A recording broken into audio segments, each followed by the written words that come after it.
नमस्कार दोस्तों, Surya fundamental study में आपका स्वागत है। रोज की तरह आज भी मैं IPWE का कोर्स लेके आया हूँ। सिविल इंजीनियरिंग ट्रैक के बारे में चल रहा है। आज है building of rail. Building of rail, rail का बिल्डिंग क्यों किया जाता है इसके बारे में जानेंगे। इससे पहले हमारे ये वीडियो को देखकर सुमन कुमार ने कमेंट किया है कि सर क्या पेपर आप हिंदी में दे सकते हैं। मैं श्योर उनको हिंदी में पेपर दे सकता हूं, बता भी सकता हूं। अगर वो मेरा रोज वीडियो देखेंगे तो एक्सप्लेन में अक्सर हिंदी में ही करता हूं, उनको समझ में हिंदी में ही आ जाएगा। तो प्रश्न कौन सी बात है कि जो काव्य थे इंग्लिश में होगा। वो कुछ ऐसे इंग्लिश वर्ड, हिंदी वर्ड हैं जो खुद नहीं समझ में आते हैं, उनको इंग्लिश में ही लिखना पड़ता है। इसलिए मैं उनसे रिक्वेस्ट करता हूं कि वो मेरा वीडियो देखें और उनको हिंदी इंग्लिश दोनों समझ में आ जाएगा, कोई बड़ी बात नहीं है। तो building of a rail, building of a rail में necessity of the building joint. क्यों ऐसा हुआ? आप लोग जानते हैं कि रेल जो होता है इस तरह से 13 मीटर का एक होता है। फिर अब तो long building rail, short building rail आ गया। तो उनको जब ज्वाइंट करते थे तो यहाँ पे थोड़ा सा गैप हो जाता था। वो गैप होने के बाद यहाँ फीस प्लेट लगा के बांधते थे तो वहाँ पे ढक ढक ढक ढक की आवाज सुनाई देती थी। और जैसे यहाँ पे फास्टेनिंग जो होता था वो लूज हो जाता था, बहुत सा प्रॉब्लम हो जाता था। तो इसके लिए बिल्डिंग करना पड़ा। उसके बाद ये गर्मी के सीजन में सट जाता था। जब ट्रेन एक रेल हीट हो जाती थी तो ये सट जाता था, एक दूसरे के ऊपर चढ़ जाता था, तो थोड़ा सा ऊंचाई हो जाता था, बहुत सा प्रॉब्लम होता था। तो ये सब प्रॉब्लम क्रिएट जो होता था, इनको दूर करने के लिए necessity of the building of joint, joint को बिल्डिंग करना बहुत जरूरी हो गया जिससे स्मूथली रेल आपका चल सके। उसके बाद method of the building joint, method of the building joint क्यों जरूरी हुआ? तो geometric continuity and smoothness is the top of a rail. Geometric का समझ रहे हैं। जियोमेट्रिक कंटिन्यूटी एक भौगोलिक जो है एक रेल का बहुत बड़ा नेटवर्क है, बहुत बड़ी रेल होती है। तो उसका जमीन से सटा हुआ बहुत स्मूथनेस, एक दूसरे के बिल्डिंग कर देंगे तो एक ऐसे लाइन, एक लंबी लाइन सी बन जाएगी, स्मूथनेस और टॉप ऑफ द रेल। उसके रेल के जो टॉप होंगे एकदम स्मूथ हो जाएंगे, एकदम रेल बहुत अच्छा से जाएगा। उसमें कोई फ्रिक्शन वक्शन, कोई ठक ठक की आवाज ये सब नहीं आएगी। Return the original hardness and the toughness of the rail metal, rail metal और रेटल में ओरिजिनलिटी आ जाएगी। जैसे यहाँ पे रेल उसी तरह यहाँ पे इसी तरह पूरा अच्छा से रेल हो जाएगा। Return the chemical compound of the metal and the round metal at and the round the joint and obtain the strength in the tension and bending of पर original section of rail. That means कि इतनी जरूरत हो गई कि जिससे rail को अच्छा से अच्छा बनाया जा सके, रेल आपका अच्छा रहे, रेल में स्मूथनेस रहे, हार्डनेस रहे, सब उसका रहे। तो chemical compound and metals at around the joint and obtain the strength in tension and the bending as पर ओरिजिनल सेक्शन ऑफ रेल होता है। इस तरह से अब उसके बाद आप देखेंगे जो बिल्डिंग होता है, मेथड ऑफ बिल्डिंग रेल में, इसमें इसका 3 मेथड बहुत इंपॉर्टेंट है। वो पहला होता है थर्मल वेल्डिंग, दूसरा होता है फास्ट बट वेल्डिंग, तीसरा होता है इलेक्ट्रॉनिक आर्क वेल्डिंग। इन तीनों के बारे में चर्चा करते हैं हम। बिल्डिंग ऑफ थर्मेटिक वेल्डिंग, पहला है थर्मेटिक वेल्डिंग और उसके बाद दूसरा है फास्ट बट वेल्डिंग, तीसरा है इलेक्ट्रॉनिक आर्क वेल्डिंग। तो इन दोनों में आप देखे होंगे थर्मेटिक वेल्डिंग आपके रेल साइड में ही कर दिया जाता है। फास्ट बट वेल्डिंग जो है कंपनी द्वारा ही दोनों रेल को हाई हीट पर एक दूसरे को सटा के वेल्डिंग कर दिया जाता है। इलेक्ट्रॉनिक आर्क वेल्डिंग के बारे में ज़्यादा जानकारी नहीं दिया गया है बुक में। इलेक्ट्रॉनिक आर्क वेल्डिंग वो भी as a fast butt welding जैसा ही है। फिलहाल हम थर्मिक वेल्डिंग के बारे में पढ़ते हैं। थर्मिक वेल्डिंग क्या है कि वो रेल साइड पर ही रेल को, दोनों रेल इस तरह से जो रहता है रेल साइड पर, यहाँ पे मड लगा के ऐसे कैप्चर मड लगा देते हैं। मड लगाने के बाद इसके ऊपर एक ऐसे बॉक्स रखते हैं, इसमें होल रखते हैं, यहाँ थर्मेटिक हीट मतलब एल्यूमिनियम और फेरस ऑक्साइड और आयरन ऑक्साइड और एल्यूमिनियम पाउडर का मिक्सचर इसमें रखते हैं। हीट देने के बाद ये गल के इस रेल में आके पूरा रेल को फिट कर देता है। ये 25 mm से 75 mm तक का गैप को रेल ज्वाइंट कर सकता है। इस तरह से ये रेल ज्वाइंट करता है, आप साइड में देखे होंगे।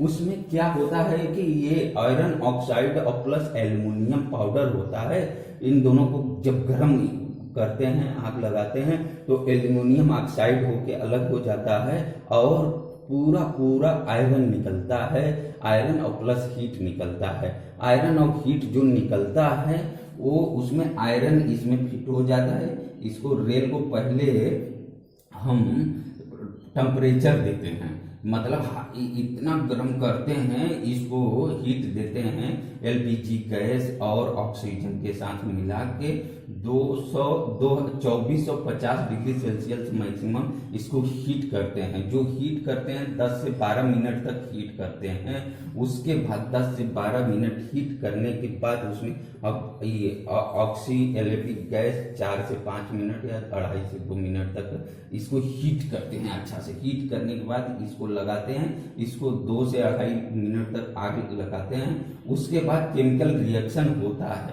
जो केमिकल रिएक्शन इसके अंदर होता है 17 से 23 सेकेंड के अंदर हो जाता है। 17 से 23 सेकेंड के बाद रिएक्शन जो हो जाता है वो मतलब एक गैप को 6 मिनट में 25 mm गैप और 12 मिनट में 75 mm। अक्सर हम देखते हैं 20 ये जो 25 mm गैप है ये हम 20 mm का गैप देखे हैं कि लोग गर्म करके इसको फिटिंग कर देते हैं।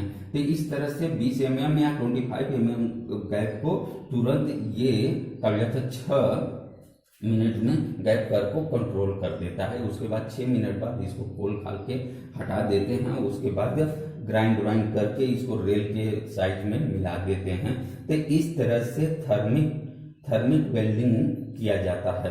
थर्मिक वेल्डिंग इतना मतलब जानकारी रखना आपको जरूरी है कि इसका टेम्परेचर कितना होता है और इसमें क्या क्या मिलाया जाता है। पाउडर जो रहता है आयरन ऑक्साइड और एल्युमिनियम पाउडर रहता है, तो एल्युमिनियम ऑक्साइड बन जाता है और एल्युमिनियम ऑक्साइड के बाद आयरन अलग होके इसमें आके मिल जाता है। हीट तो होती है, गजब का हीट देखते बनता है। अब हम पढ़ते हैं flash butt welding. Flash butt welding जो है 2 रेल होती है। 2 रेल में एक स्टेबल रेल कर देते हैं, इसको फिक्स कर देते हैं, दूसरा मूवेबल रेल को फिक्स करते हैं। दोनों को एक दूसरे से फिक्स कर देते हैं। पहले की रेल को एक तो ऐसा फिक्स करते हैं कि उसको मतलब इधर उधर नहीं करना है। एक को ऐसा फिक्स करते हैं कि उसको इसके पास में सटा सकते हैं और फिर हटा भी सकते हैं, मूवेबल रखते हैं, और इसको एकदम स्टेबल रखते हैं। तो इस तरह से इसको स्टेबल जो रखते हैं उसमें भी इलेक्ट्रिक करंट डालते हैं और जो मूवेबल है उसमें भी इलेक्ट्रिक करंट डालते हैं। फास्ट बट वेल्डिंग ऐसा है, तो उसमें 5 वोल्ट और 35,000 समझ रहे हैं एम्पियर का करंट प्रोवाइड करते हैं, जिसका टेम्परेचर 1500 डिग्री सेल्सियस या इससे एबव होता है।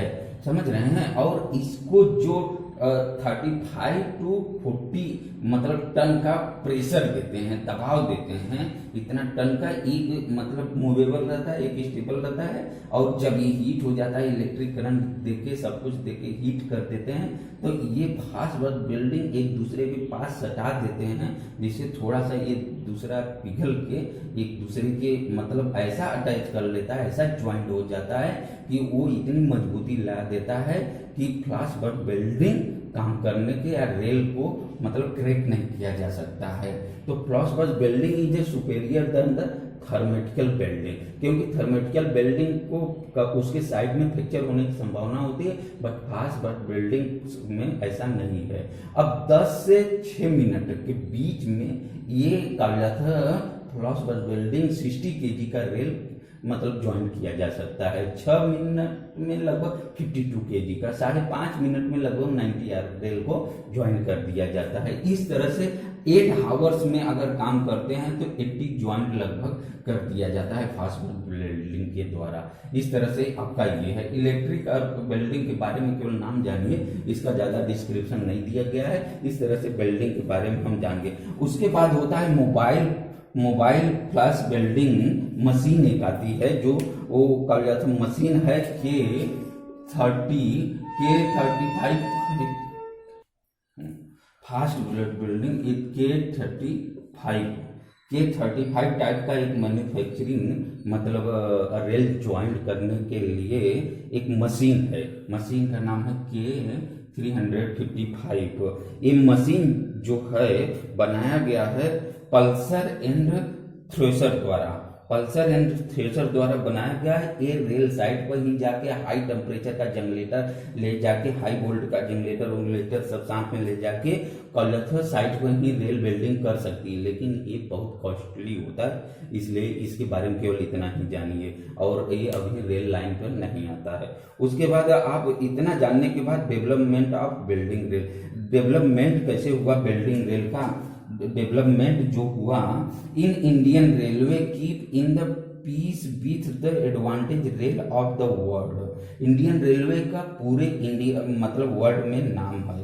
और इसके बारे में आप इंडियन रेलवे देखे होंगे कितना, और इधर लगभग 10 साल पीछे से देखा जाए तो इंडियन रेलवे में बहुत सा डेवलपमेंट हुआ, इतना विकास हुआ कि आप कहीं भी अब 52 kg और 60 kg का ही रेल देखेंगे, उस पे रेल दौड़ती है। और इतना डेवलपमेंट हुआ कि आप इसके पहले आप देखे होंगे, इसके पहले सभी जगह मीटर पट्टी फीस प्लेट में रेल ज्वाइंट लगा रहता था। मतलब हर लाइन पर चाहिए तो रेल ज्वाइंट ठक ठक की आवाज, ट्रेन की चलने की जो आवाज थी लोग अपने जुबान से निकालने लगे थे। लेकिन आज रेल इतना लंबा पैनल बन गया है, रेल का जाता 250 मीटर 500 मीटर बीच में ज्वाइन करके मतलब रेल को बना दे रहे हैं वेल्डिंग के द्वारा, जो आवाज नहीं करता और डेवलपमेंट हो गया है। उसके मतलब आप देखे होंगे शॉर्ट वेल्डेड रेल और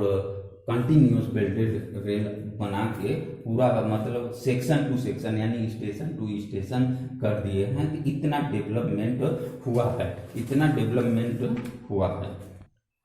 theory of the long welding rail, theory of the long welding rail के बारे में थोड़ा जानना जरूरी है, क्योंकि जब रेल को हम कंटिन्यूअस वेल्डिंग कर देंगे तो वो मेटल है तो उसमें क्या जाता है इंक्रीजिंग और डिक्रीजिंग टेम्परेचर के हिसाब से उसमें जब टेम्परेचर बढ़ेगा तो एक्सपेंशन भी होगा और टेम्परेचर घटेगा तो उसमें सिकुड़न भी होगा, मतलब कंप्रेसर भी होगा और कंट्रक्शन भी होगा। इस तरह से इसमें लॉन्ग वेल्डिंग रेल में ये सब पोजीशन इस तरह से आता है जिसका बियर करना पड़ता है रेल को। तो उसी के बारे में एक थ्योरी है पी जो है पी ऐसे होता है। पी इसे कहते हैं हिंदी में समानुपात और इंग्लिश में कहते हैं ये प्रोपोर्शनल। तो P प्रोपोर्शनल टू E होता है, P प्रोपोर्शनल टू A होता है, P proportional to temperature T होता है। ये प्रोपोर्शनल हट के आपका अल्फा बन जाता है। समझ में आ गया होगा कि ये एक थ्योरी है। P क्या है, where P is the force, P क्या है फोर्स, वो रेल के जो फोर्स लगता है। E क्या है, इज द मॉडुलस इलास्टिक, मतलब उसमें जो तनाव होता है रेल में तेल बढ़ता है घटता है, उसी के अकॉर्डिंग इसे ई बोला जाता है। इलास्टिसिटी होती है रेल की जो 2.15 इंटू 10⁶ kg सेंटीमीटर स्क्वायर में है। अगर ये कहा जाता है इस तरह से लिखा जाए पॉइंट हटा के पावर को इसे, तो 2150 टन सेंटीमीटर स्क्वायर के बराबर होता है। ई कितना होता है 21, इतने के बराबर होता है। उसके बाद ए जो है, ए तो ऑलरेडी क्रॉस सेक्शन एरिया ही होगा एक एरिया को, it is the cross section area of the rail in centimetre square में होता है, जो 52 kg के लिए लगभग 66.15 एक 5 सेंटीमीटर स्क्वायर होता है। अल्फा आपको बताए हैं, अल्फा क्या है, ये इक्वल, ये सब प्रोपोर्शनली था, जब इक्वल हटाएं तो अल्फा आ गया।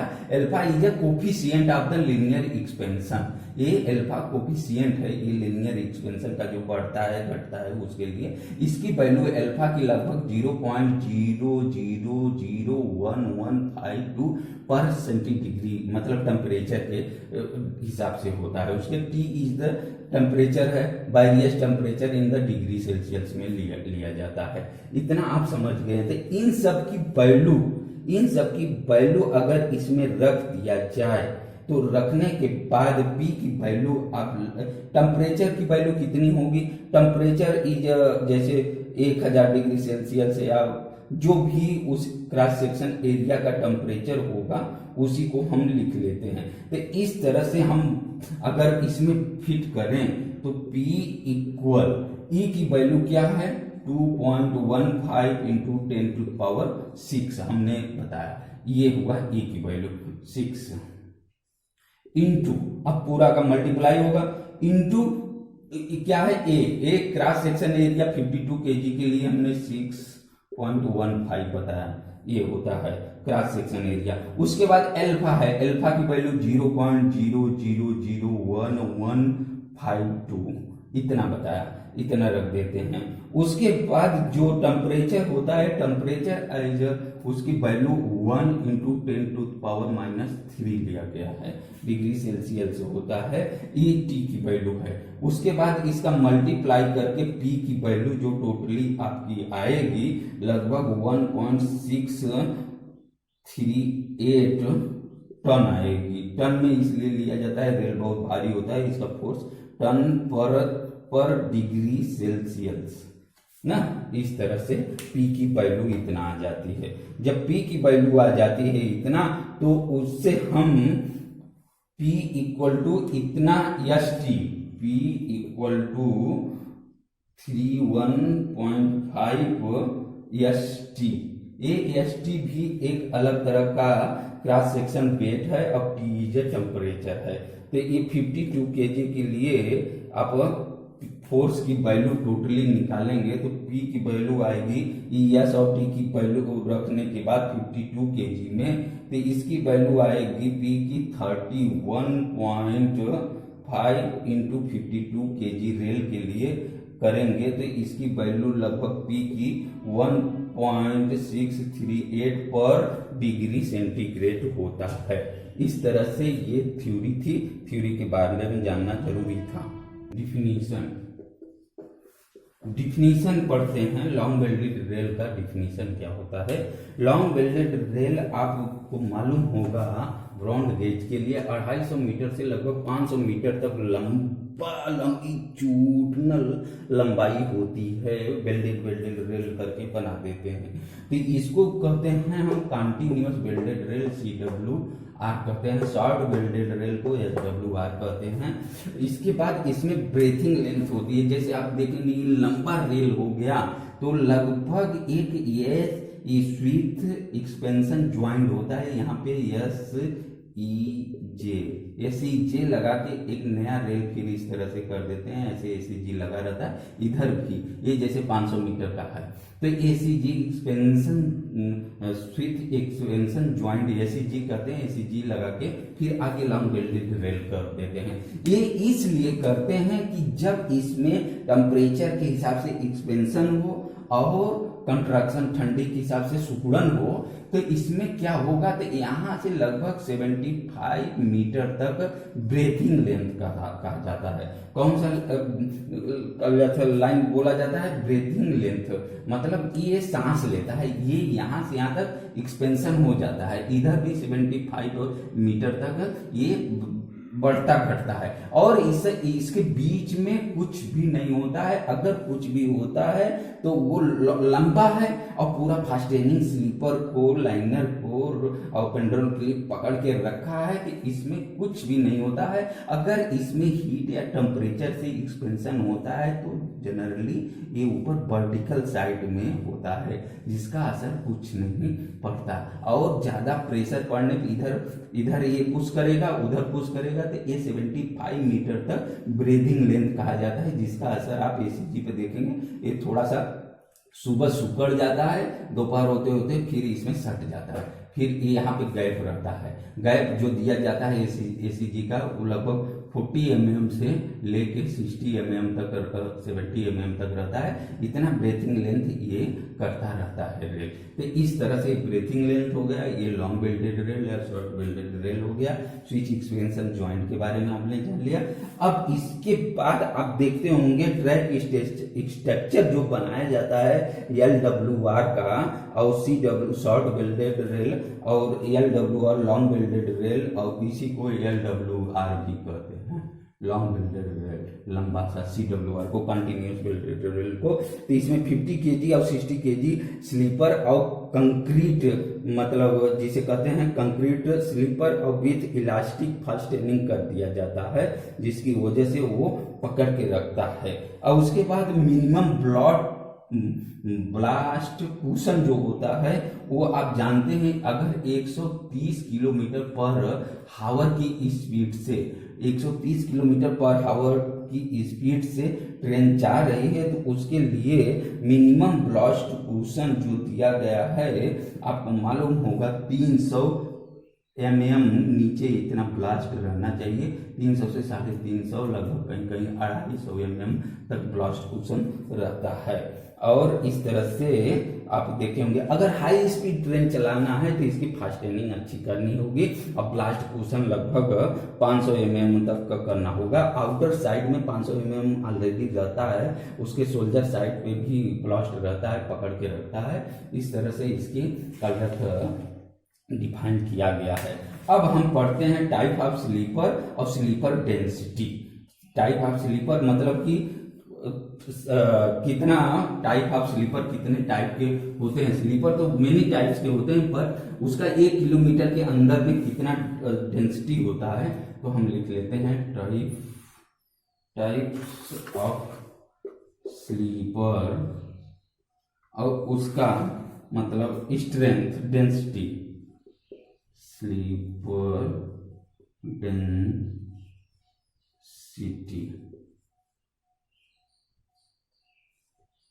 स्लीपर डेंसिटी तो टाइप ऑफ स्लीपर को कहते हैं PRC स्लीपर।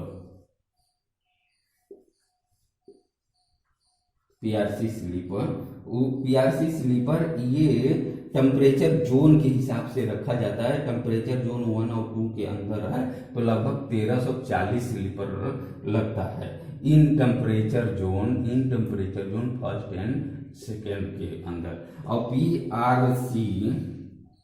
PRC स्लीपर जो लगभग 1540 sleeper fitting temperature zone 3rd में फिटिंग होता है। उसके बाद 1540 sleeper temperature all temperature zone के लिए भी मान सकते हैं आप, ऑल टेम्परेचर जोन के लिए। ये आउटर अदर मतलब स्लीपर होते हैं, जिसमें PRC उसका मतलब 60 kg 50 kg इस तरह से अदर स्लीपर, इन सब का ये कर जाता है। इस तरह से टाइप ऑफ स्लीपर और उसकी डेंसिटी मतलब 1 किलोमीटर में कितना स्लीपर बैठा जाता है। उसके बाद ट्रैक मेंटेनेंस फॉर LWR और CWR। LWR and CWR continuous track जो होता है उसका मेंटेनेंस कैसे होता है, तो आप जानते हैं, मैं मेंटेनेंस के बारे में थोड़ा सा एक्सप्लेन भी कर दे रहा हूं।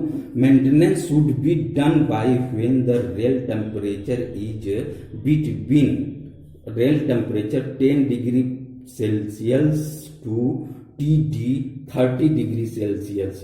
TD का मतलब होता है